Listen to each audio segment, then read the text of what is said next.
Welcome to the hottest real estate topics on the planet, keeping you up to date with all the creative ways to buy and sell real estate without bank qualifying, so anyone can build real income starting today. Here is another great show with Dealmaker Bill and Pete the Rookie.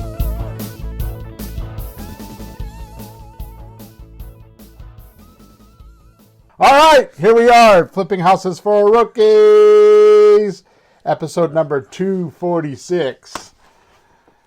2, 4, 6, 8. Who do we appreciate? Oh, never mind. The less I do... Nope, that's not what I wanted to say. Sorry, Bill. Don't make me distract you. Yeah, it's already too late. All right, here we go. The less I think about my creative real estate deals, the more I make. And how you can do it too. Overthinking. The demise of more real estate deals than most statisticians can count. Why do you suppose this is? More to the point, why do we put so much confidence into thinking when trying to make decisions? And if you believe I'm backwards or nuts on this one point or these few questions, then this one single podcast is going to be cataclysmic for you. So what are the obstacles? And why do most creative real estate entrepreneurs suck at it so bad to the point where most fail? Unless they get the mindset we are about to cover in this episode, being sarcastic for a moment, Peter, the procrastinators should probably listen to this earth-shattering podcast later. Yeah. Only because they may see for the very first time in their life why they may have been so wrong for all of the thought they put behind decisions, just so they feel safe. Which is exactly how I invest safely. But today, I'm going to penetrate Bill's forehead and let you see how I do deals without overthinking and letting fear into the process. Now, I'm going to start it again. Now, with this confidence, you can comfortably move through a deal to completion without sleepless nights and anxiety. So let's listen. Okay.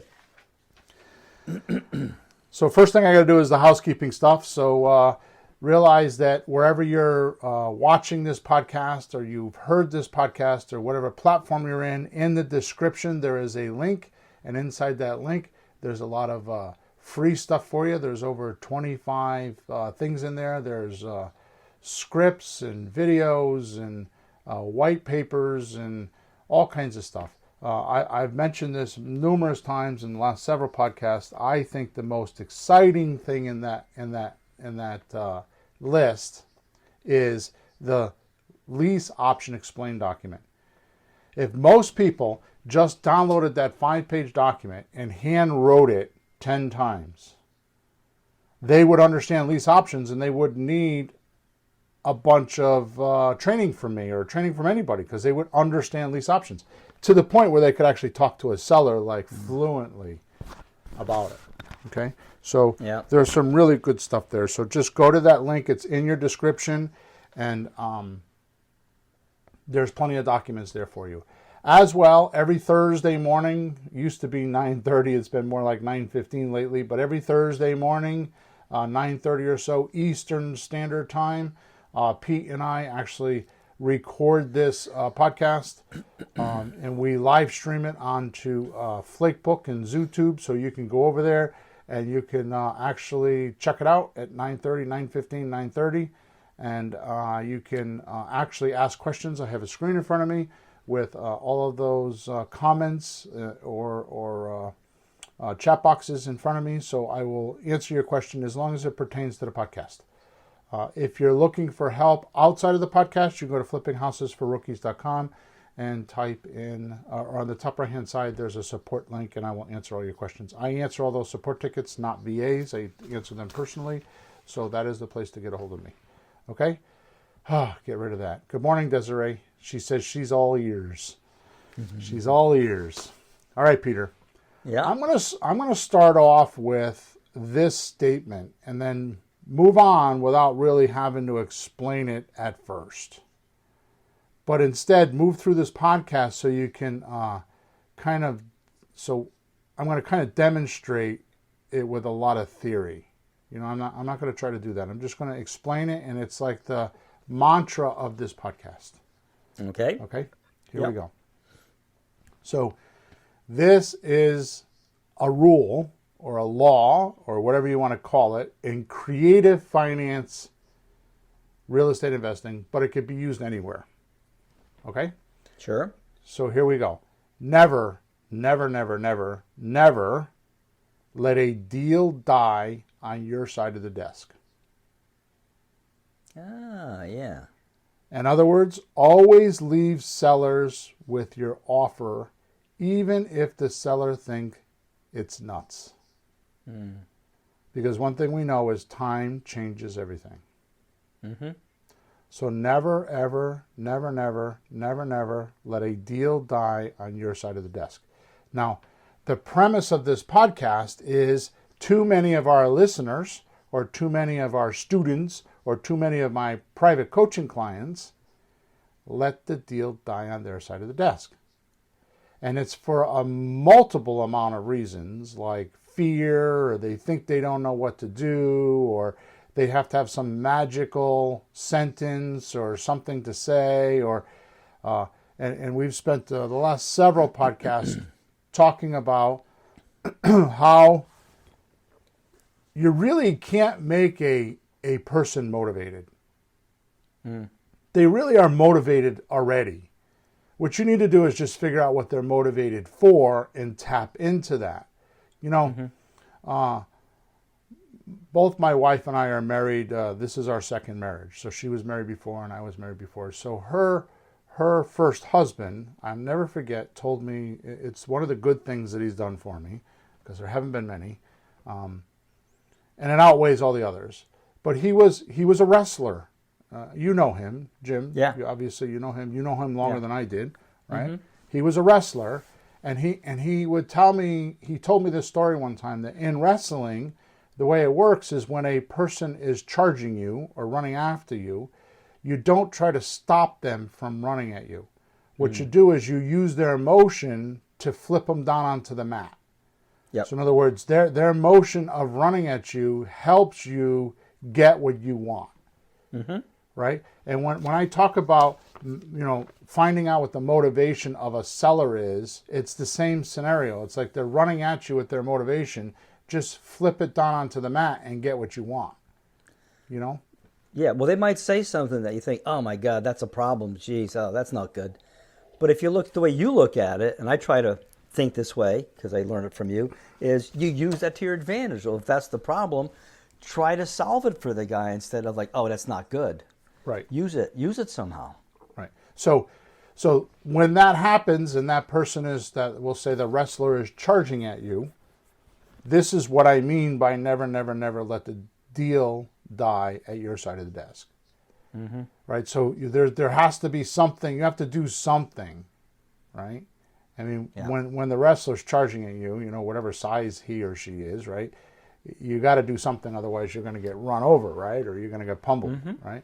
So, that's right. So, I don't mean to make the transaction conversation that way either, but it is kind of that way. So, if you study it like I do by pure observation and just listening to so many people telling me things, right, the deal stalls on the investor side of the desk way too often. They don't call them back. They take too long to call them back. They do, they're afraid. They're trying to go do research. They're trying to do this. They're trying to do that. They're trying to do this, and it's not supposed to be that way. Now that this is stated so eloquently, In other words, finally, with the words, right? I want to go into a little theory on why this doesn't happen with the listeners, why this happens with our listeners so much, okay? So why do they do this? Why does a deal stall at their side of the desk? Make sense? Sure. Thus the reason for no or lack of deal transaction income. So this theory, is in the name of those that have no deals or a lack of deal income. Because if you look at it, the deals are stolen on their side of the desk, right? That's kind of what's happening. So you're kind of looking at me perplexed. Am I out to lunch or being too weird here or something? No, I'm sucking it all in. I think I have, when I show up in the morning, I don't know where you're going with this, so I just listen like anybody else. Okay. But knowing you and talking to you enough that I think I know where you're headed, and I think of examples when you've done it. I'm just thinking it all through because, we're working on a deal now. We sold something, blah, blah. I'm just sucking it all in. Good. So as I've stated so many times before, Peter, so many times, you can't buy real estate unless you make offers first. Mm-hmm. Right? Much like you can't get married unless you propose first. Yeah, I mean, it's the same. It's the same significance. So, why is thought a waste of time?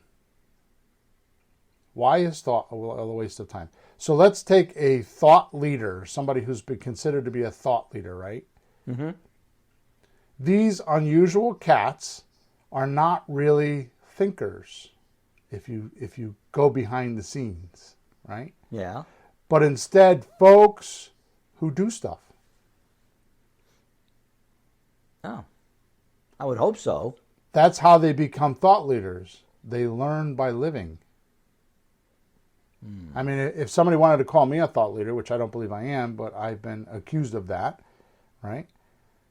I mean, you know me, you know my routine. We talk multiple times during the week. It's like, how do I learn my stuff? Well, I'm going to explain that all today. How did I get to where I am now, right? And I'm going to tell you, folks, it's not some magic formula. It's a mindset. Oh, definitely. The phrase you've been using a couple times recently, learn by living, is that yours? Did you find that someplace? Because I've never heard anybody use that, and I like it. Where'd you get that? I was reading something and it's a little bit of both. Yeah, it's good. Learn by living. Mm-hmm. Now, people can call it experience, but I don't know, it seems to be different than that. Like, experience seems to just happen to you, but learn by living, like you're learning while you're living. You're not just waiting to let it happen to you. It kind of comes from an offspring, or I guess you can say that, from a Ron LeGrand saying. Yeah. Ron LeGrand says that you can't make money unless you put yourself in a position to do it. So you can't be wealthy unless you put yourself in a position to do it. It's like I always say, very often I'll say, money doesn't find deals, deals find money. Right. Right? It's the same kind of a concept, It's like wealth isn't going to find you. You have to propose a deal to it. You have to put yourself in the path of progress. Right. Right. It's kind of like when we're looking for apartment buildings, right? We want to be in the path of progress. Mm-hmm. Right. It's the same type of a concept. So, I just kind of, I don't know, I guess I just kind of coined that learn while you're living. It comes from that. You have to put yourself in a position to be able to receive a deal or receive a check or receive wealth. Mm-hmm. You know what I mean? Well, I see you do it when we're in the middle of a deal, and there's a lot of details. So, like, say after we have something, we're working on how to do something or how to arrange a house or how to get it set up for sale, and you run into a problem. And we might stand there scratching our head, and I think, oops, it may be like a little bit of a brick wall, and you just keep looking at it, and you come up with some simple angle, and everybody's going, oh, it's going to cost $10,000. Oh, you got to do this. You can't do this. You can't do that. And you just keep chewing on your cigar, quietly chewing, and then half an hour later, it could be the next day, you go, oh, we'll just do this. It's like, oh, why not? We've been stuck on things that other people walk away from. But like you're kind of learning by staring at it, and it stares back, and you just keep looking at it, and some solution shows up, and you figure something out. You learn. Well, you can't argue with me on this statement. The best education is observation. Yeah. Right? So how could you observe if you're not living and being there? That's right. Right? Yeah. You can only learn so much from books and situations, but you find yourself in some situation that's kind of new, a little different. And all you can't go find a book someplace. You're standing there. You got to look at it straight on, and I see you do it. And you just come up with some very simple or crazy, but it works. Yep. Cool. You're learning while you're living. I do. Every day. So I'm going to read that last paragraph again so I can continue on with some evidence, okay? So let's take a thought leader. These unusual cats are not really thinkers, but instead folks who do stuff.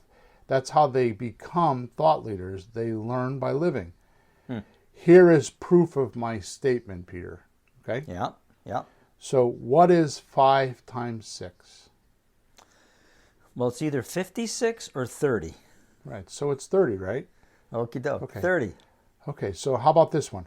How about walking across the room to get a glass of water? Right?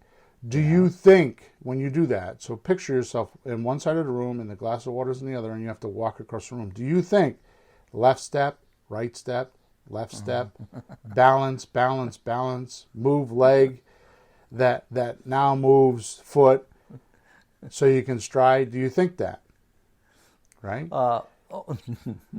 If you actually did this, your mind would be occupied with all the body functions and could perhaps take from the actual goal of getting the glass of water, right?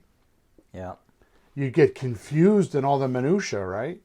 It would cloud your thinking, right? Because you're like, so that's what I'm talking about. Which, with your mind so full of these thoughts and minor details, you'd get nothing done. Oh, sorry. I just described the procrastinator. Oh my goodness. I just described half of our listeners right now. And I'm like throwing it in your face right now. I'm not being polite. I'm being a dick. And I get that. But get out of it. Get over it. Because you're not going to get through it if you keep doing that. Well, what I noticed in your example is there's more attention being paid to all the little activities, all the little steps. I better sharpen my pencil, or, I better look into this. All the details, the attention's there instead of the goal or how to arrive at the goal. That's what it seems to me.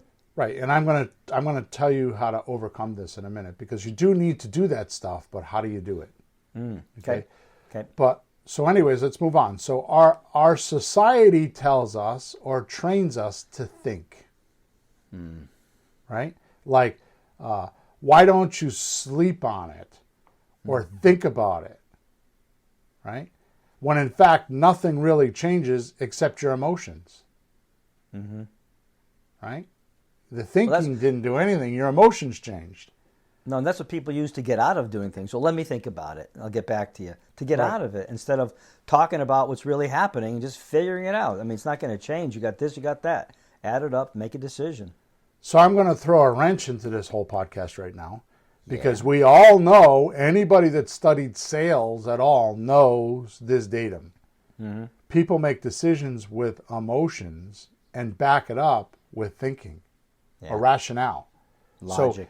So what I'm saying, what I'm telling you is, why do you need to think about it? You already made your mind up. All you're trying to do is come up with a justification of why you should do it, because your emotions are like, I want to do this. So it's backwards, right? Or like you said, it's an excuse. How about this one? And this is because thinking is only useful at learning or creating stuff. So thinking is good when you want to create something or you want to learn something, right? You're going to use some sort of rationale, right? Yeah. Which really only happens as an automaticity, right? To make sure you don't go into an unknown without risk. That's what thinking is. You're going into an unknown without risk, right? Which is now a big thought process, right? Which is only just really imagined information or data, right? Not really going to happen that way. Like a lot of Right? what ifs. Yeah. So if you're not learning why you're living and you're not observing exactly what's going on, then what are you doing? You're filling the vacuum of unknownness. You know, that vacuum or that hole, that black hole, you're filling it with information you think might happen based on your experience, right? Let me give you a classic example. Do you think that me making a transaction would be different than you? Or better yet, do you think that my 3-year-old grandson could make a transaction like me? No. So my point is we can all think about the transaction, but my experience and your experience and my 3-year-old grandson's experience, and that's kind of a stupid example, but you get what I'm saying, Yeah. is going to taint your thinking. So your thinking is based on your experience. So is it really thinking or is it recall? Well, recall wouldn't be terrible if it helps you. Okay. But thinking and just imagining things, like what if, that's not good. So is there a difference that I'm thinking there's a difference. What do you think? So thinking is often mocked up, or your rendition of how something might happen. So in my mind, it kind of goes like this. This is how it works. There's 3 sections. You have your past experience, right, with things that you've done. Which, by the way, I believe those past experiences are only the failures, or the ones that you didn't have good luck with, is what you remember. Yes. Okay. Then you have they stick out. That's like Right. they painfully stick out. Right. Then you have your imagination as a second element, right? Which is something that hasn't happened yet. You're dreaming about it or daydreaming about it, or you're thinking about something that hasn't happened yet. So that's the future. The other one's the past. And then you have what's in front of you, your observation, the physical universe. That's present time. So you have past, future, present time, right? So why am I even talking about this, and why have I figured this out? Why is this so weird to you this morning? I'll tell you the reason why. My father-in-law, who is, by the way, the 3rd one I've had to go through in my adult life, has Alzheimer's. He's got dementia. Yeah. Right? And here's what I've learned about dementia. The person that has it, which you're going through this with your mom too, by the way, right? Yeah, that's the right. person that has it is confused. They don't know what picture are they looking at. Are they looking at the past? Are they looking at their imagination, or are they looking at the present time physical universe? They get mixed up on which one it is, and sometimes they're in the past, sometimes they're in some imaginary place, and sometimes they look and when they're looking at the present time environment they're in, these pictures are running their mind and they're confused. So they're in the wrong date era. They're, people are different people because they're in their past, and they're in other words, if your mental image pictures were like a train track, right? And they were the ties in a train track, and they were all, when you're saying they're all equally laid out, right? Yeah, they're all in a row, time dated, in sequence. Right. So they're in sequence of when they happened. Right. Right. So what happens when you start getting dementia and you can't control those pictures anymore? They get out of sequence, and all of a sudden, some of it's imagined, some of it's not. It's confusing. So I mean, none of this is written down here, and I'm getting a little bit too profound on this, but just realize that my take on this is your thinking isn't all it's cracked up to be, because it's probably mixed up. It's either taking something from the past or trying to mock something up in the future that it knows nothing about, and not relying enough on the observation in the physical universe, what's really going on. So because you're trying to sort these past pictures out, and this is all subconscious, by the way, you're trying to sort these past pictures out, and you're trying to sort out the future pictures, and you're kind of trying to get some sort of reasoning from technically all that false data, because it's not true, when the real data is right in front of you in the physical universe. If you just clear all that other stuff away and just look at it for what it is, the answer's there. Yeah. Just pervade the problem. Just kind of like surround the problem and make yourself part of the problem, which is why I say learn by living. Yeah. Make yourself part of the problem, or part of the solution, or part of the situation, right? So what happens is this scenario is like guessing on how so when you're in the middle of this, right? It's like guessing how a book or a movie might end before you get to the end. Right? You have your past experience of how you would do it, then you have the imagination of like what the author's going to do, but the truth is you haven't watched the movie. Yep. Right? So it's your opinion until you get better facts to think with. So you think you know how the movie's going to end, or you think you know how the book is going to end based on your experience and based on your imagination, but until you actually read the book or watch the movie, you don't have the facts. Right. And it's always better when it ends differently than you think it would, because it's more interesting. And in a real estate transaction, if you think, oh, this isn't going to go well, they're going to want too much, or it's not going to happen some way, it's really a lot better when it goes not the way everybody else thinks, but the way you make it go. And then it winds up okay. It winds up okay. So just as a side note, Peter, that's amazing what you just said, because it triggered something in my mind. So as a side note, listen to this loudly. What's the purpose of a coach? What is a coach's real job? So I'm going to tell you what I believe. Desiree says, that's correct, Desiree.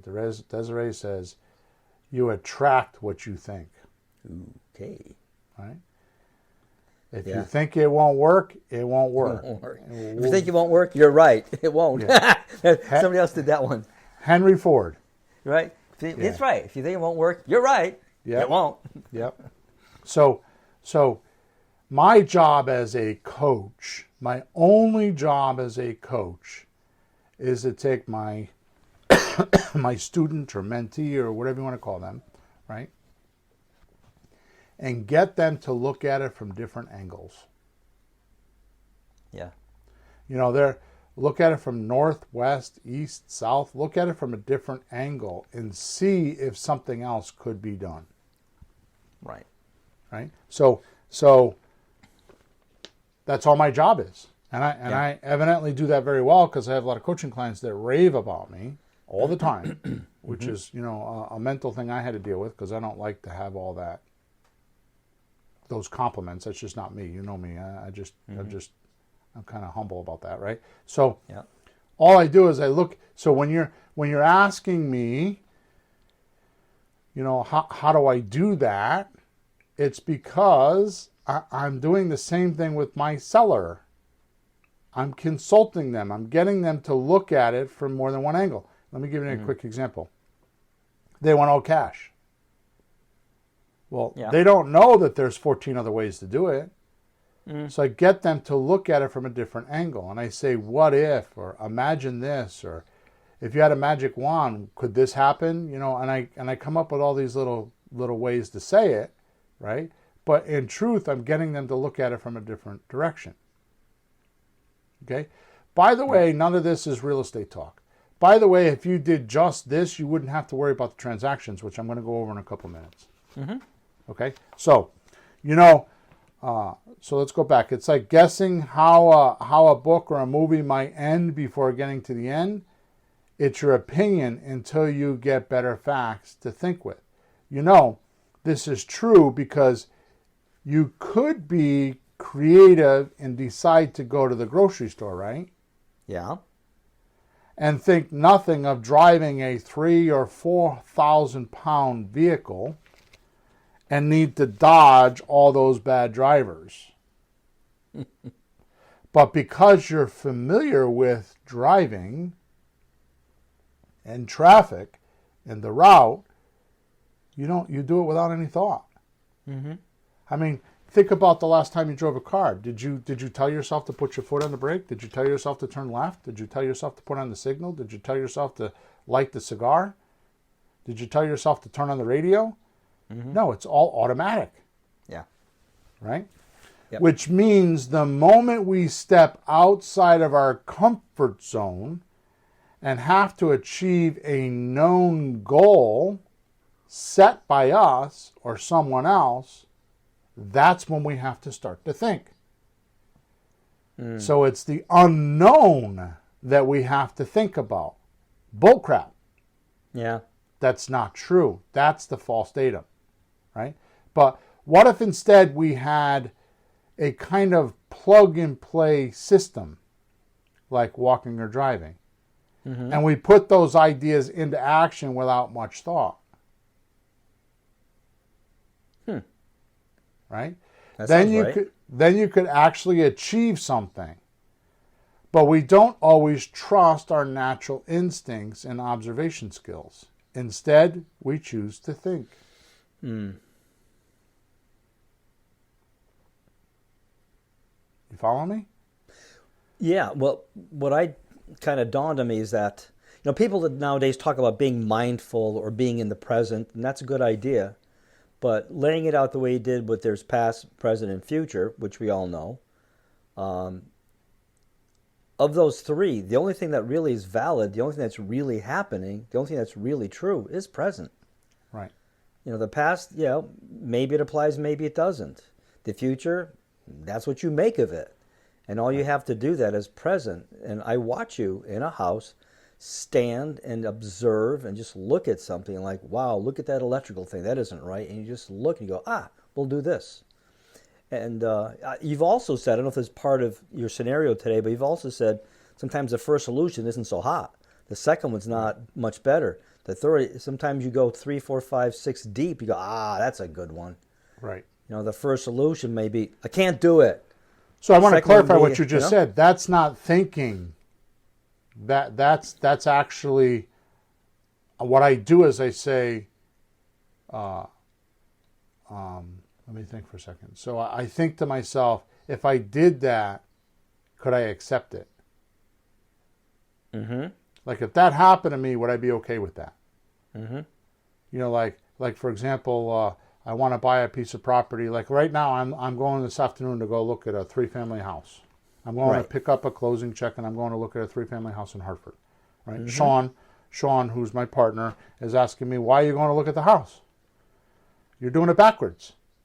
I'm like, because we're trying to buy 2 houses together, and there's somebody in the property that's renting from her. She's from Florida. The house is in Connecticut. The properties are in Connecticut. Mm-hmm. And they're a business. And they're paying like $3,300 a month. And it's a business. So what they're doing is they're renting rooms. Not a halfway house, but the next step up. So people that are recovering or whatever are renting rooms. So my concern is,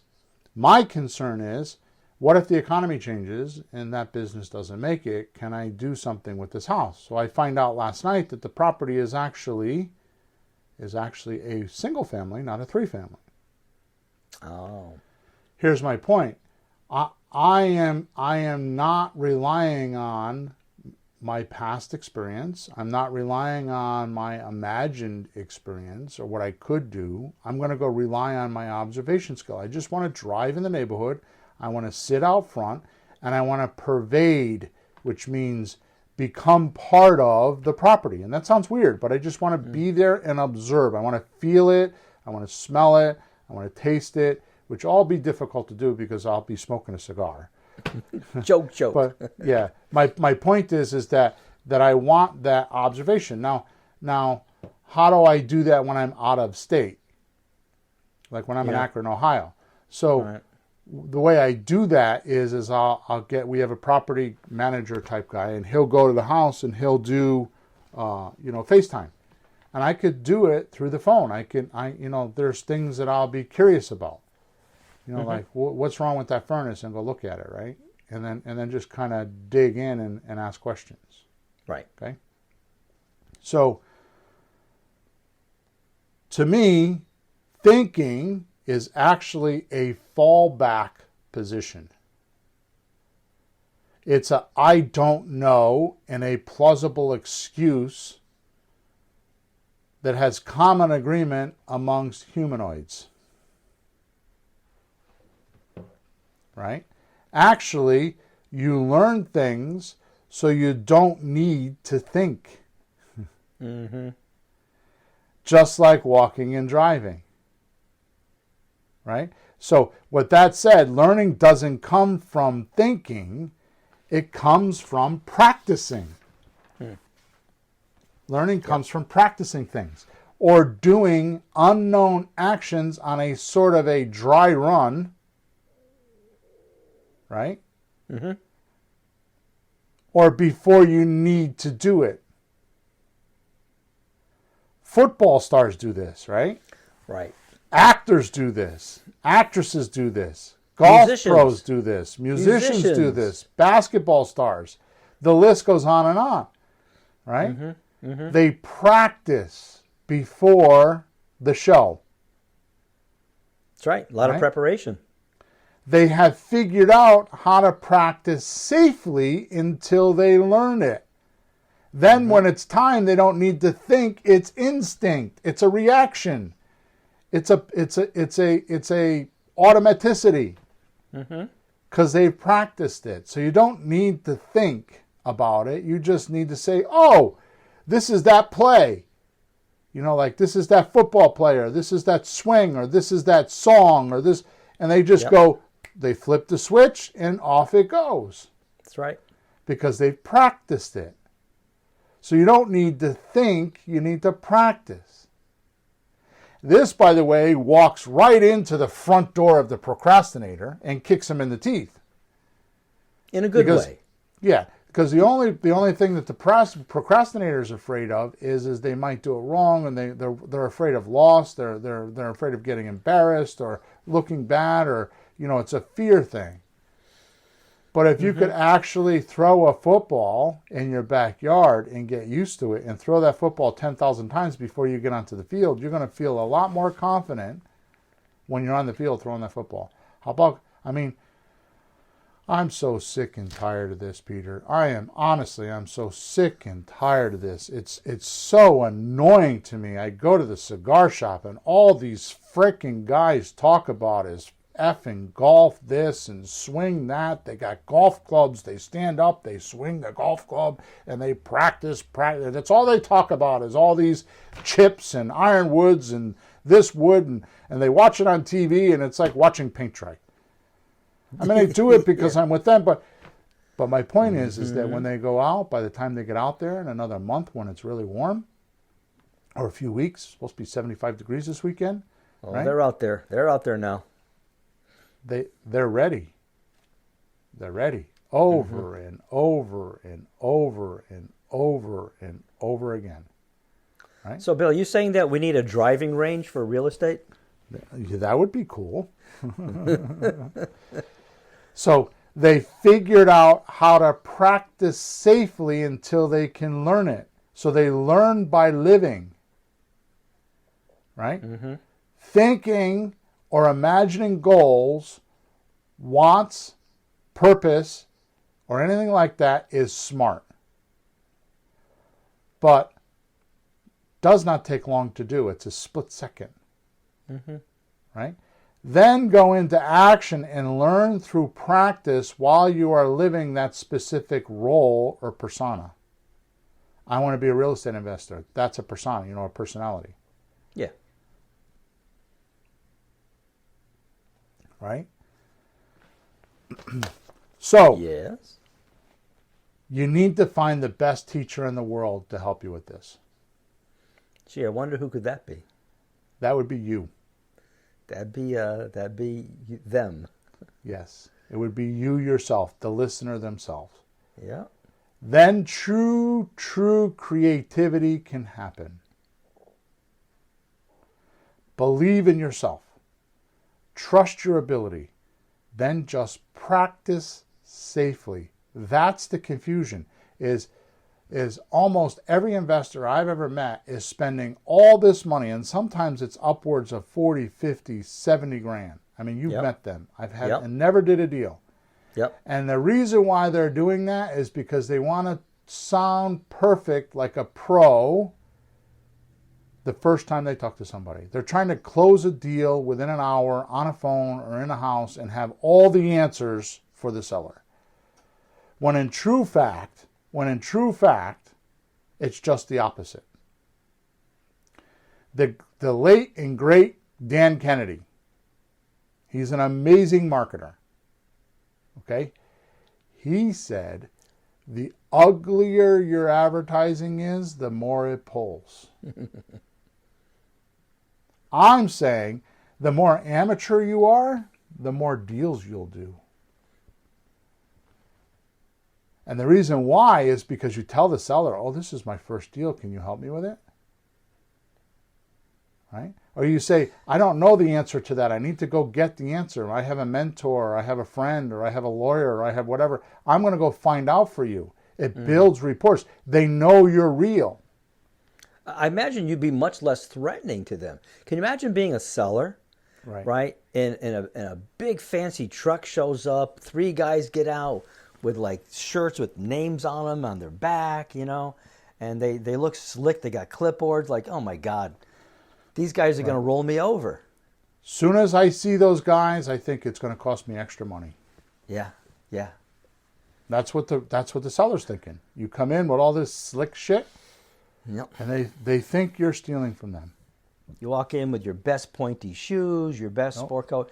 Bill walks in with the flippity flops, the shorts, and that shirt that you're wearing right now. Sometimes, yeah. And I dress just a little bit better because I know less than you, but not much because I don't want to pretend. You know, it's us. You know, it's people.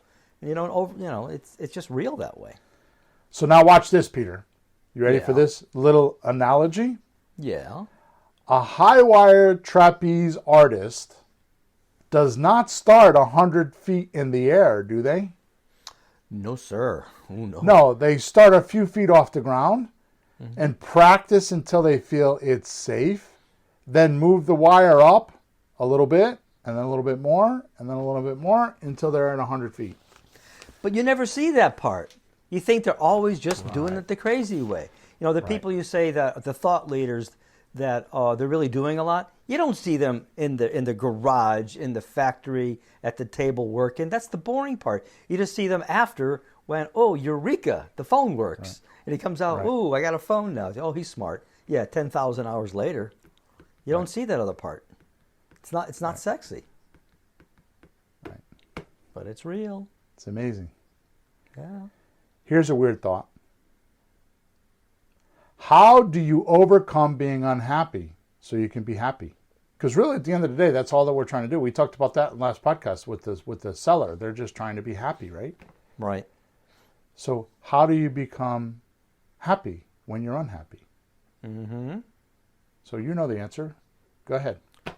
Well, it seems that happiness is not a goal, but it's actually accomplishing some goal or overcoming some obstacle you feel. Because don't you feel better when you have a little problem or like, I'm not sure what to do, and you go, oh, and you fix it, you go, I fixed it, yay. You feel happy. Then, wait a minute, what about this other thing? I'm experiencing that now with several projects I'm on. Like, you know, you win one, you lose one, you win, you know, and you just keep winning and winning. And every time it's like, I feel better. I feel happy. It's overcoming one little obstacle on the way. That's right. And then when you win, it's like, now what do we do? I got the checks in the checking account. Like, you know, anybody can sit down and write numbers and put zeros and commas and zeros and commas. You can do that in 2 seconds. Like, okay, now what? The game's over. It's more fun to be playing it. What do we do with the money now? What do we do? Right. So overcoming known and unknown obstacles would be considered happiness. Yeah. So Peter, let's just like, I mean, we're in the face of profoundness right now. Ooh. So really, what is success? And I've said this in the past too. It's doing more right things than wrong. I like that definition. So wait a minute. Let's dissect that for 1 second. Let's Yeah. just divert for 1 second. Yeah. What do you mean doing more right things than wrong? So that means when you're successful, you do wrong things? Yeah, because good luck on never doing anything wrong. Good luck on that one. So how would you ever never do anything wrong? So Peter talks about right now a transaction we just did. We had a 3-family house, and we sold it. The truth be told, if you go on to Bill's planet, I'm thinking he just what he's saying this morning. Now, this is not going to be normal for people listening, I don't think. The only reason to sell real estate, is you need cash. But if you do what I'm asking you to do, and you buy these creative deals, and you get down there and practice and learn while you're living and make some deals, and you do slot deals, and you do lease options, and you do options, and you do these things where you don't get a deed in your name, there is no risk. So go practice with those. Mm-hmm. Okay? The point that I'm trying to make is that the magic, the absolute magic of what we do, and the only reason why everybody on planet Earth, or a vast majority of people on planet Earth, want to do real estate is for this one reason. You can work really hard once and get paid multiple times. So the magic to real estate, the way you're going to get out of your job and the way you're going to get a life-changing alteration is with cash flow. If you need $4,000 a month, figure out how you can get enough leases to pay you $6,000 a month so that if somebody doesn't pay, you're not stuck. Yep. So you just need to pound it out and figure out how can you get $6,000 a month. Now, that's where I know I am. I don't think you are there yet, but I'm in that position. So now let's reverse what I just said. So the only reason that you need to sell real estate is because you need money. Well, if your monthly obligations are being paid from your cash flow, then what do you need the money for? Mm-hmm. But people, this is kind of like being on an airplane and you're on the runway and you're looking out the window of the airplane. What do you see? A lot of obstacles. When you get up in the air and you're 30,000 square feet up in the air, you have a whole different viewpoint of how things look. Right? This is a 30,000 foot view. When you have bills and you don't have enough money coming in to pay your monthly bills, you're down on the runway looking at all the obstacles. You can't see it. Yep. Right? So truth be told, this sounds gross. So do you mind if I talk numbers? No, go ahead. So I told you this morning. I think we closed that deal and we got like 80,000 in the checkbook. Yep. Right. So the point is this. What do we do with the money? Mm-hmm. The only reason why I agreed to sell is because we actually had a 6-family house that we were trying to buy, and we were going to do a 1031 exchange. We're going to move this profit from this house to the 6-family, and the seller pissed me off, and I told him to go pound salt. Yep. Right. Yep. So I had done this whole transaction thinking we were going to buy a 6-family and take our profit from 800 or 900, which we weren't taking out of the checkbook anyways. We were just letting it accumulate. Right. That's right. And move it into a $2,000 a month profit. That's why I was looking to do it. Right, and that's a good reason to sell something, because you just you optimize your finances. Why not? Right. So seller's market and all that. If you think I'm smart, I'm sorry to disappoint you. I read Cash Flow Quadrant from Mr. Kiyosaki, and that's where I got all this from. I've got my own rendition of it, but the point is this. Cash flow is king. So to a point, in fact, I had this conversation with my oldest daughter the other day because she's got some extra money that came in because of something she did, right? For the town of Wallingford. So she's got a chunk of dough. And I had this conversation with her. I've had this conversation with you recently, that just be careful when you have that chunk of dough, because if you use it all on liabilities, it'll go away and never come back. Right. So what Kiyosaki talked about is there's good debt and bad debt. Good debt is assets. A good debt is a mortgage that has a positive cash flow. A bad debt is when you pay for your car payment and all you get to do is ride around in the car and the money goes away and never comes back. Yep. So the car gets worse and worse, older and older. Less and less value. Yeah. Yep. So the point is that you want to make sure that what created this affluence of $80,000? Well, it was real estate. Right. So the thing you have to do is make sure that you put that money in a position, like I was talking about earlier, to be able to earn again.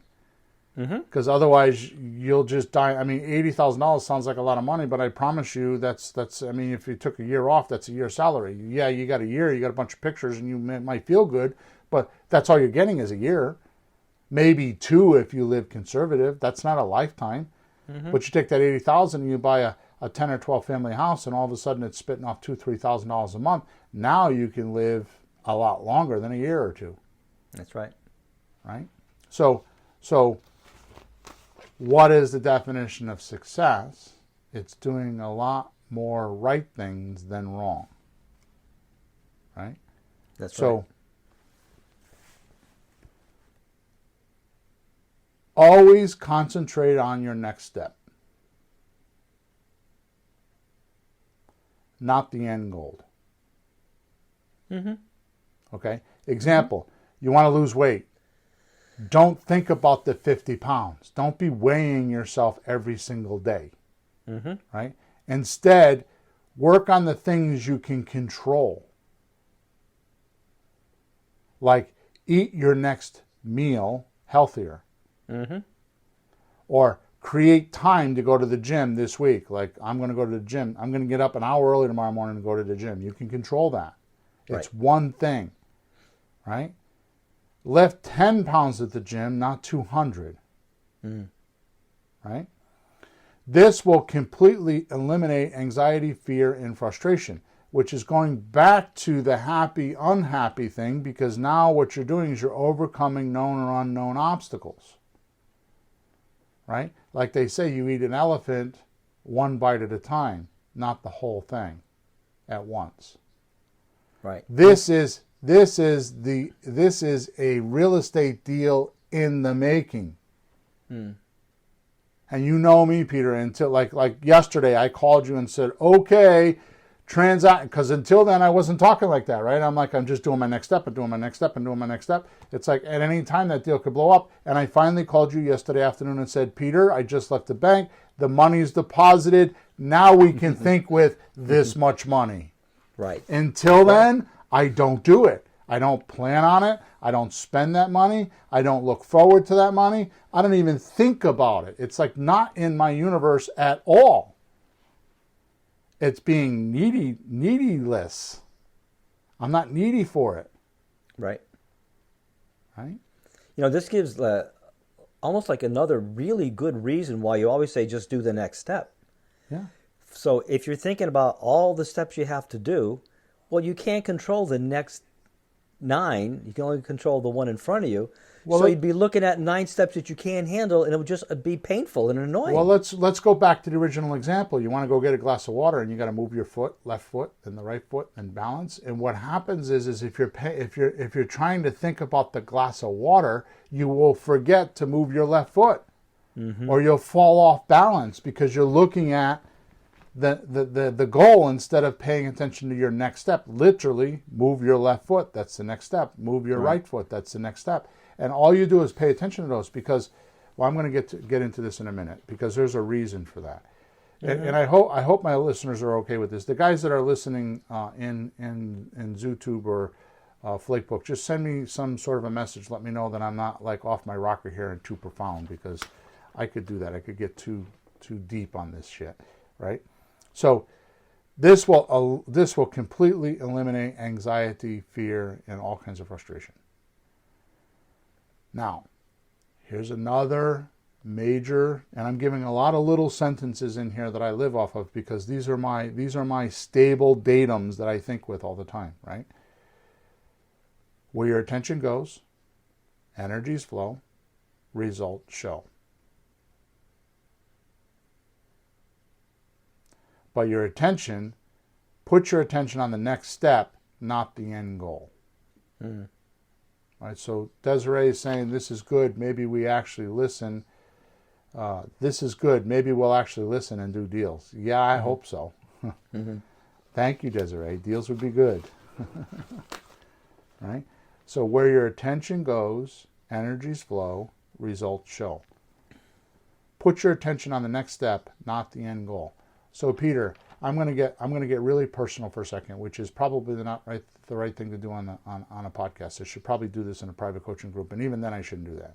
But I'm going to tell you because I think it's too important to miss. Yeah. In 2020, I consciously made a decision, like before the pandemic, but during the pandemic, like in March-ish, which was a year ago. Right. I consciously, very arbitrarily, kind of like just ad hoc, without thinking about it, decided that I had too much noise and too much traffic that didn't belong to me in my world. Mm-hmm. So like I tell my VA to go out and make these phone calls, right? And I give her a script. And then the VA doesn't do it correctly, and I got to go fix it. So it's like that VA, because they didn't do what I asked them to do, now developed traffic for me. Because now I got to go listen to the recordings. So it made more work for me. Right. Right? Because of the non-compliance. Right? So also, my wife is constantly gibbering to me about her ideas and her stuff, which is very important, but it's not what I need in my business. So I work on getting that out of my life. And it's a boring life. My life is boring. To me. To most it wouldn't be. Right? Because I go through my days, and it's like every Thursday morning I do this, every Monday night I do that, and it's kind of boring. But I am here to announce that the first 3 months of this year so far, I've made more money by a lot, I made 1.5 times the amount of money so far this year in 3 months than I made all of last year. Yep. And it's because where my attention goes, my energies flow, and my results show. It's because I don't need to think. Ideas just pop in my head when I need them. Because my mind is clear. It's clean. It's not thinking about some drama or some other problem that somebody else has that they're imposing onto me. Mm-hmm. I pick and choose where I want to put my life, because I'm the rainmaker. I'm the one that's going to decide. And every person in their own world is their own rainmaker. I choose where I'm going to put my energy and my attention and my life. I choose what to feed. It's like I'm the generator, and I choose where to put my electricity. Mm-hmm. Right? Yep. I make those decisions. And when I don't want to do it, I don't do it. And that's where the thinking comes in. The only part of my thinking of being creative is I decide. It's not even thinking. I just decide, yep, I'm going to do that. And then I just do my next step. Mm-hmm. Right? I do the same thing with deals. I look at deals and I'm like, yep, I like that deal for whatever reason. And then I just do my next step. Or I don't like that deal. Sometimes it's people, sometimes it's buildings, sometimes it's the numbers. It doesn't matter. At some point when I'm doing my discovery stage, which we talked about in other podcasts, I decide, yes, this is the one I'm going to pursue. Or no, this is just another one I don't want to pursue.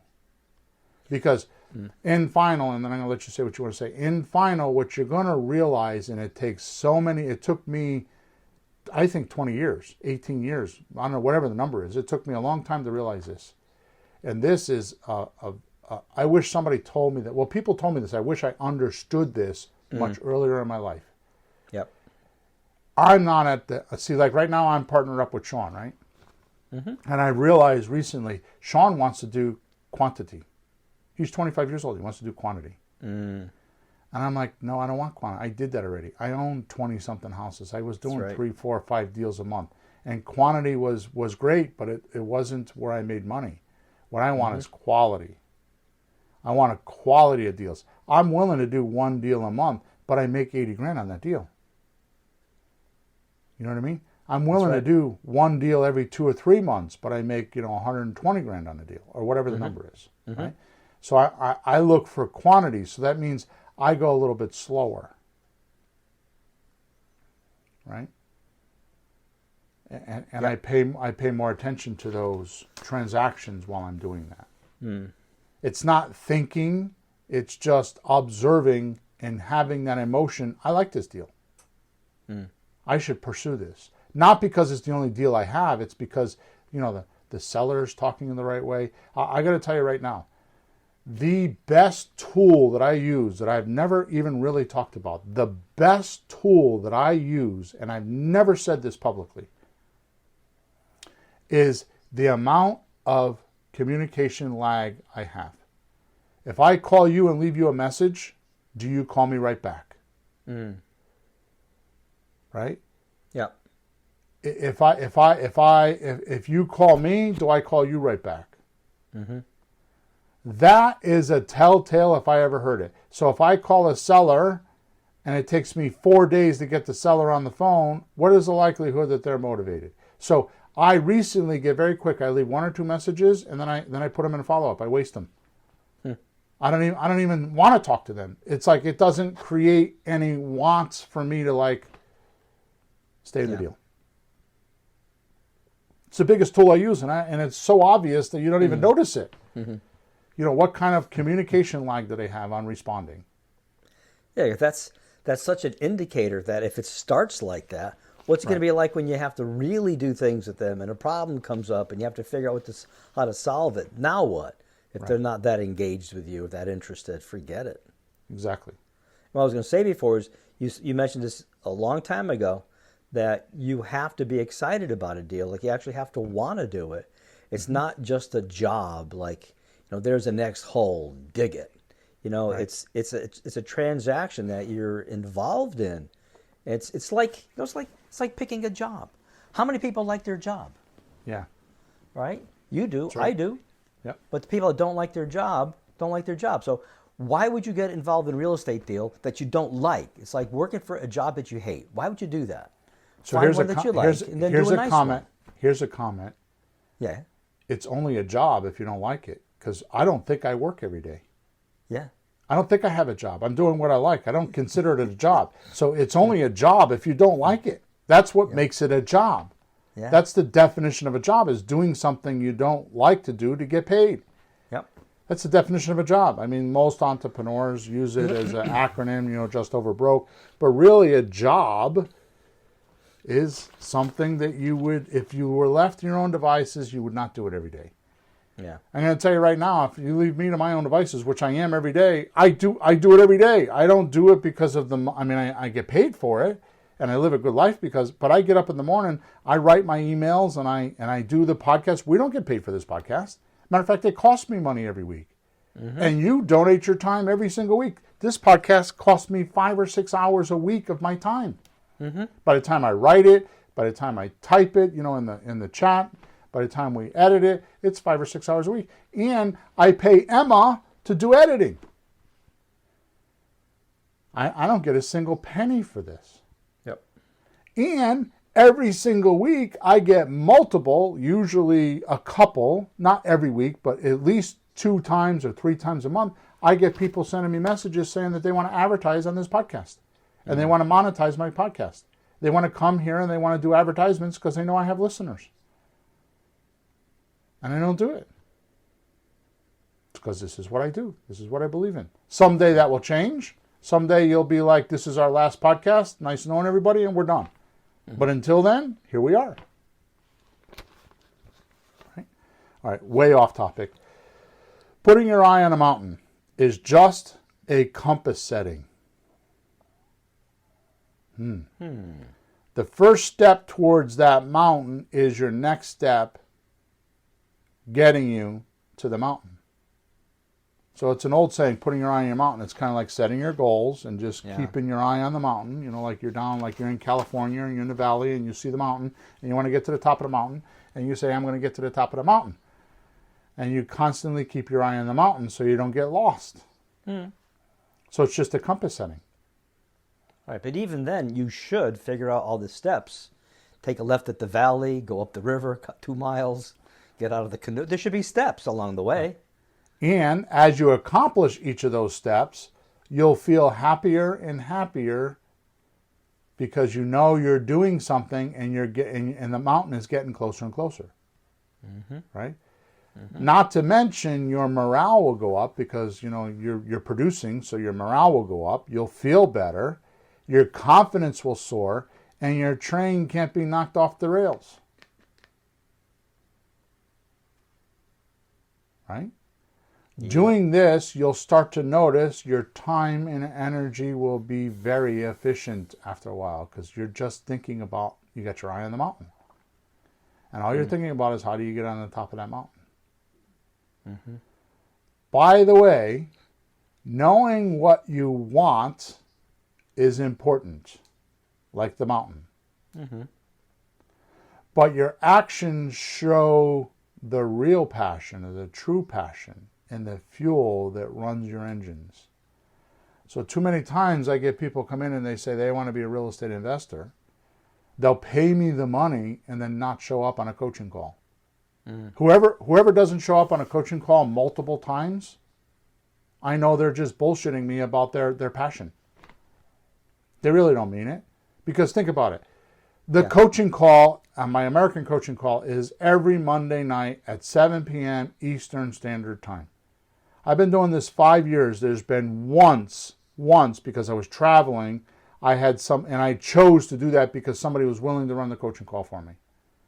I do it every Monday night. I've never had a problem with showing up on the Monday night coaching call. I'm there every week. So why would my students be that way? Right? My passion is there to help them. My words and my actions match. They trust me. They pay me every month to do that. And it's not because of the money. Believe me, it's not because of the money. I mean, the money's important, don't get me wrong, but that's not what's motivating me. What's motivating me is I actually want to help these guys do a deal. Or these girls do a deal. I actually want to do it. I'm looking for deals to do transactions on. That's what gets me excited. Is the hunt of the deal or the chase of the deal or closing the deal, whether it's me or somebody else, right? So the passion is what, it's like I always say, look, don't listen, right? You don't listen to what somebody says, watch their actions. And the passion is what drives those actions. If you really, really do care about it, you're going to jump over puddles and you're going to swim through oceans and you're going to, blaze through fires and you're going to do whatever it takes to get it because you really mean it. Right? It's amazing what happens. If you do this with a seller and don't know crap about real estate, they will let you do their deal. You don't need to know about real estate. You just need to have this passion, eye on the mountain, that you're going to help them. And just figure it out. And they will let you do it. And read the lease option explained thing and write it 10 times. Right. So you at least understand that so you can have the conversation and know about it. As an educator, I teach people and they ask questions. And it's right in what they just read. Go back, study it a little bit more, read it again, draw pictures, look up words, do something, but study it. Don't read it. Study it. It's right there. Observe it. Yeah. Remember I said learning is observing it. So the author's writing a concept. So make sure you understand it and observe the concept as a concept, not some other thing that you're trying to, based on your experience and your imagination. No. The author wrote it. It must be real and you have to trust it. Now, you could go test it and find out the author's full of crap. That's another story. But you should not always, what is the word I want? You don't want to blame the author that it didn't work first. I mean, he wouldn't have written a book unless there was some truth to it. So you should always look internally in yourself before you condemn the author. Because more than likely you didn't do it right and you missed the concept and it's not working because you missed something. Right? True. All right, so let's create some actions for our rookie creative real estate investors to practice on while living and learning. So I've got some steps here. I think there's about 10 of them. that you should write down. You should listen to this podcast and write them down. I'm not going to write them down for you and give them to you for free because that's not my job. It's your job. So here we go. Step Good. number one. I was hoping there was homework today. Good. There is homework. Good. So you ready? Yeah. Step Should I write them number down one. Too? Should I write Sure. them down too? Well, let me get some here. Here we go. So what is step number one? It's the first thing you do, Peter. Wake up in the morning, you say, I'm a real estate investor. You know you don't need to do that. Okay. By the way, people that do that rev themselves up like that, are not Yeah. really passionate. They're trying to convince themselves it works. Yeah, you don't need to rev yourself if you're not revved. If you're not revved, you're not revved. So those people have a lot of noise and traffic that other people are developing for them in their world. Yeah. You know? Step number one, listen to podcast number 151. Listen to podcast 151. It's called 15 Steps of a Deal Meeting with Your Sellers. Podcast number 151. It's called 15 Steps of a Deal Meeting with Your Sellers. That was good. Just all the detail. Because, you walk up to a house, you go, oh, what do I do? I don't know what I'm doing. I can't do this. And you just laid it out. Do this, do this, do this. Little steps that you can do. 15 That was good. of them. That was good. Number two, go to Flakebook Marketplace or Zillow and find renters. Not for sale by owners, find renters. They're already collecting payments. The first hurdle is done. They're willing to accept payments. Now ask them if they're willing to accept payments for a year or two, and then you buy it. Mm-hmm. It's the best prospect to find in the beginning, right? Yep. So now you're going to try to contact them either by text or by phone. I can tell you that text is going to work better because most people don't answer the phone if they don't recognize the phone number. Yep. Right? Which, by the way, I have this new idea that I want to change. I want to come up with the right words in caller ID. The caller ID. Yeah, we buy houses as the caller ID number. I don't know how to do it. Yeah. Wow. So instead of the number coming up or your name coming up, you put in there, we buy houses. That's good. Right? Step number 3. Are you good with step number 2? So you're going to go on Flakebook or Zillow. You're going to look for renters and you're going to text them or call them. I prefer you start with text. You'll get more results. Yep. Okay. Step number 3, use my famous script for FSBOs on my free stuff page. Right? Which the description, the link to get to the free stuff page is in your description of wherever you're listening to this podcast, in the description of the podcast or the Facebook streaming or the YouTube streaming or Twitter or wherever you are. In that description, click on that link and it'll bring you to the free stuff page. Download the for sale by owner script and there you have it. You could text that. You can use that to actually talk to people. Okay? Step number 3. Oh, a question, Bill, do we have to change the first line of the script because it's usually for sale by owners and these are renters? Yeah, so you could do that if you want, and the script should be, would you be willing to rent for a year or two without the landlord obligations and then sell to me? Oh, that's in the script too, isn't it? After you ask, that's part of the FSBO script. The FSBO script doesn't have that sentence in there, but then afterwards, if they say yes, you say, will you be willing to do a terms deal, and you just do the FSBO script. Yeah, because I think that the language is in there like later, like third step in there, but maybe you could lead with it, you think? Okay, that's good. Yeah. Okay. Step number 3. Peter, this sounds so simple, but this is where the checklist will stop for most. Make an appointment to go see the person willing to talk to you about a deal. Except, go look at this property as if you were going to go buy it and live in it yourself. And don't try to buy it. Don't try to put it on a contract. But look at it as if you were going to go there with your current living arrangements with your friends or family or whoever, by yourself, whatever you're going to do, and say, could I live here and how would it work? Imagine that. It will put you into the deal. right? Then you just talk to the seller, right? And the most important thing you could say to a seller before you leave is, what would have to happen for me to buy your house today? And write it down verbatim, exactly the way they say it. In worst case scenarios, you send me a support ticket and say, here's what they said. Write down the verbatim sentences or the answer, and then if I think it's a deal, I'll help you. If I think it's too confusing and it's coaching, then I'll tell you need to get in a coaching group, but that's another story. I usually help first. Yep. So go into the property as if you were going to live in it or buy it yourself. Don't try to buy it. And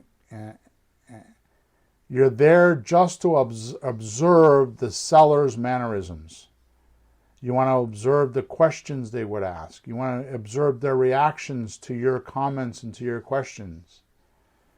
You want to know what they're thinking. You want to study the seller. You're not in the house business. You're in the seller, pretty house seller business. So study your seller. This is no different than copywriting. If I'm going to sell something, I should go through the experience of buying the product. Right? And then I can write about it. But I have to live it first. I have to learn by living. I have to purchase the product, go through whatever the buyer is going to go through. In this case, you're going to go through whatever the seller is going to go through, and just observe it. Okay? Yep. Don't imagine it. Don't think of your past experiences. Just get all that, park all that stuff for the time you're with them, and just observe them. Just study them. Mm-hmm. Just watch them. Right? Step number 4. While you're on the phone and in the house, record yourself talking to the seller. Now, you don't need to tell them you're recording this because you're not going to sell it or you're not going to expose this on the public internet or anything like this. It's going to stay on your phone. It's just going to be for you to listen to. Right. Okay, so you don't have to be uncomfortable with that. You could just kind of record it. I use my iPhone. You know, my iPhone has, what is it called? Messenger? What is it called? I forgot. There's different ones. Memo, that's what it is.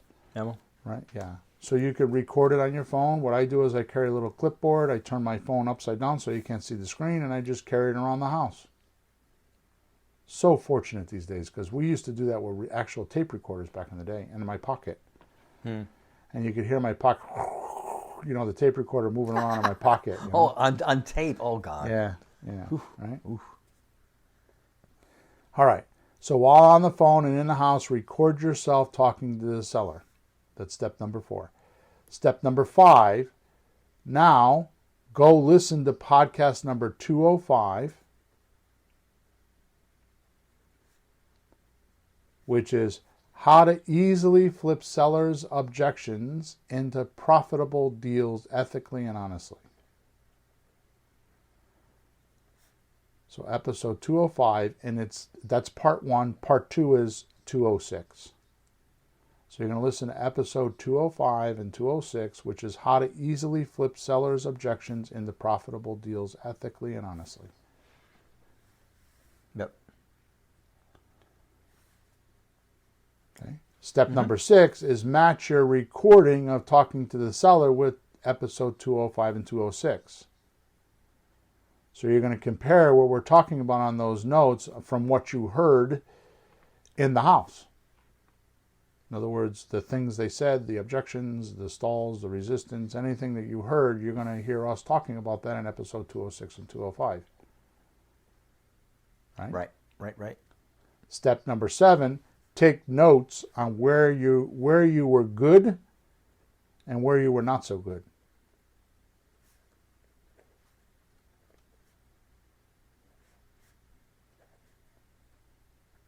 So actually write them down. So when you're listening to the recording, after you listen to episode 205 and 206, you're going to actually listen to your own recording and write down notes where you're like, I could have done better with that. And just write notes. Okay? Step number 8, now you know where your next steps are. Eye on the mountain, you know where your next steps are. And where you need to put your attention for your next step. Maybe it's sending me a support ticket and say, how do you answer this question? or maybe it's getting on a free meetup, or maybe it's getting into one of my coaching groups. I can tell you right now, minimally, the thing that you should do is, and if you don't have this, send me a support ticket and I will send you the link, but we have a WhatsApp group that's called Let's Talk Real Estate. Get in that WhatsApp group. It's for free.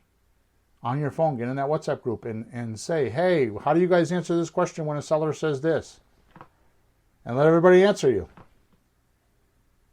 It's already done for you. It's there. How much does that cost? How much? Yeah, it was free. It is free. But you have to like pick up the phone and type some Text things someone, in and actually do it, huh? Right. It's always a catch, huh? Yep. Yeah. Step number 9. Yeah. Make a one-on-one 45-minute free consult with me and tell me how it went.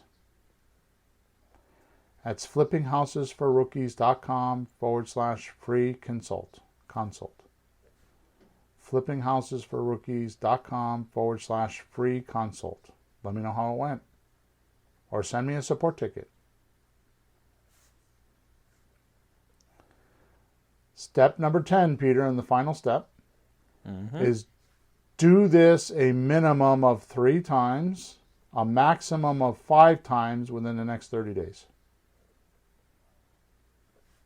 Yep. If you do this 10-part checklist that I'm talking about, you will get into the real estate business and you will accomplish more than anybody can charge you $50,000 for. What you will learn in these 10 steps are what really has to happen in every transaction, every deal, everything. It'll be a foundation that you will never forget. It will not be your entire education, but it will point you in the right direction. It is putting your eye on the mountain, setting the compass, and starting. And it doesn't cost you a dime. Bill, you know what this reminds me of? When I first started, I think it was, 2 weeks after I talked to you, we were in a house looking at it. Yeah. And like you were surprised that I did it. And I didn't know any better, so I just did it. But here's the point. Folks, when you do this, you're going to find out that it actually works. You don't have to buy a house. You just have to find out that people actually want to sell to you. They want to talk to you. If it doesn't work out, that's fine. But it is an actual activity that you can get in on. The phone will ring. You can talk to them. They're happy you're there most of the time. They're hoping you'll buy it. If the numbers aren't right, you move on to the next one. But you'll find out it's a real thing, and you'll think, holy crap, maybe you can really do this. And then you will. Yep. Wow. Who else is out there, Peter, telling these folks how to learn how to do this? Who else is pounding the pavement saying, learn while you live? For free. We did this on a podcast for free. Who else is doing that? No. Without ever going within 10 feet of your wallet to learn this amazing craft. And all you got to do is just listen to this podcast and our other podcast, and you have enough. Right? I know many others would really want to charge you 20 to 50 grand to teach you all about the shiny objects. Right? Oh, yeah. Not like the personal coaching I've given you today. For free. In final, Peter, once you learn to be comfortable with these pretty house sellers, they will tell you how to buy their house. You don't have to be a dealologist like I am. You'll get that way. This is how I got this way, is I just kept doing the 10 steps I just gave you. I mean, I wasn't using Facebook back then, but I would just get in houses in front of people anytime, anywhere, any possible way I could do it. And I worked my way through it, and I still do that. Right? That's right. We just put an offer in a house, and what did I tell you? What was our next step? Let's go out and break into the house. You're like, I already been there, right? What did you say? I already been there. We walked around the house, and what did I do? Just observe, look, figure we could do this, we could do that. How did we get in the house? First deciding we probably could, and just found an opening. So you kept and not I kept making thinking, you wrong. Yeah, how are we going to get in? The doors are locked, and I went and I opened the garage door, and it was connected to the garage door opener. Yeah, I saw that. There's no handle. Figure, that thing won't open because there's an electronic. I stopped myself. This is your point, and I'm trying not to do it, and I still did it. I try nothing's going to stop me. You know what it is? The world can stop you. There's so many things that can stop you. Why the hell would you stop yourself? But but it happens. I did it. Well, that won't open. And you went, boom, up it went. And we were in the house for half an hour, walking around, and we made our decision, and we put an offer in the house, and nobody else was putting an offer in the house because they couldn't get in it. The bank that owns it that realized after 3 years later they actually own the house. They didn't know it because you told them, right? You tipped them off because your persistence, right? And we walked around the house, and we were the first one to put an offer in. Were we going to buy the house? I don't know, but we were the first one to put an offer in. They have a written offer. Oh. With a $1,000 deposit. Oh. So we'll see what happens, right? So once you're comfortable with your sellers, then you can't go wrong. It doesn't matter. Then it's just a matter of how many sellers can I talk to. That's what I do. Yeah. I'm comfortable talking to any one of my sellers because there's nothing that they can say to me anymore that can rattle my cage. Right? Then, once you do all of that, you perfect your craft by going to flippinghousesforrookies.com, and on the front page, log into, and most people probably have it, but you can then go into the creative real estate deal making 101. See, here's what I'm trying to trick you into doing. Go through the 10 steps, go talk to sellers, get a feel for it. So now when you listen to the Creative Real Estate Deal Making 101, it makes sense because now you've already observed what could happen and why it would happen. Instead of watching those videos or listening to that free training that's worth hundreds of dollars and imagining what could happen or thinking about past experiences of when you might have made that offer and it didn't work. Now what you're going to use is you're going to use that information in present time based on your observation that just happened last week. And you're going to be able to apply it because it's being applicable to the seller that you were talking to. Because now when you start watching those videos, you're going to be thinking about that house you were in and how you could have used it in that house. Learn while you're living.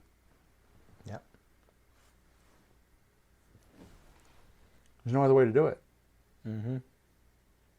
You're going to be in the house, and you're going to have you're going to have that memory.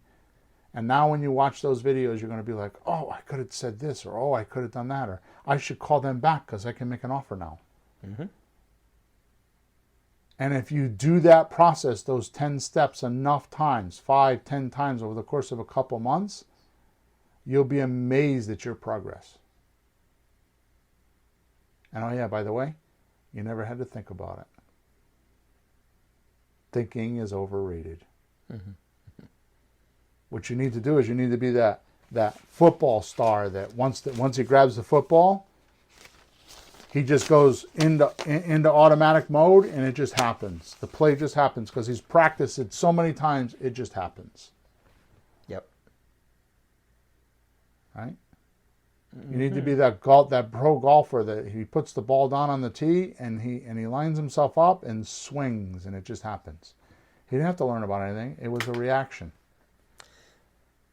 Well, Bill, I teach music as one of my day job things, and people ask me songs, and I pulled out a song from 40 years ago and just started playing it. So how do you do that one? And I just started playing it. It was bizarre. Yeah. It all came out. It was bizarre. Yeah. I do it a lot. It's in there. So preparation, practice, but it doesn't happen without preparation, practice, living, experience, but living. It's not thinking. No, it just comes right out. Yeah, it's reflexes. Okay, cool. So don't forget to go in the description, click on the link, go get all of our free goodies. Realize that I'm only a click away, flippinghousesforrookies.com. Hit the support ticket in the top right-hand side, and I'm on the other side. I usually, I answer them within 24 hours, unless, of course, I'm on vacation, which I will be doing pretty soon. I'll be doing that in May. So we got to talk about how we're going to handle the podcast, because I will be out of town in May. I'll be with my lovely bride down in Hilton Head, enjoying my family. Otherwise, just send me a support ticket, and I will be there to answer any of your questions and help you with whatever you need. Please take our advice today. I know that the podcasts have been pretty cool. I've been getting a lot of comments since episode 200. We stopped joking around and started doing some stuff, and have really improved on the podcast. I get a lot of support tickets. So please go to flippinghousesforrookies.com, top right-hand side, and hit testimonial, and leave us some sort of a testimonial. I'm close to having 100 of them on the page. I'm looking for people to go give them to me so I can hit that 3-digit number. Okay, so if you feel like we've given you a lot of value and you enjoy us being here, even if you've left testimonials before, go give us another one, because I want to hit 100. Eye on the mountain, Peter. I want to hit 100. There you go. So, all right, guys, thank you for being with us. We'll talk to you next week. Enjoy your week and go make some offers. Over and out. Thanks for tuning in to the hottest real estate topics on the planet with Bill and Pete. If you want to continue learning how to buy and sell real estate without money or credit, head over to flippinghouses.club for some cutting-edge real estate wealth tools. Or contact us at info@flippinghouses.club.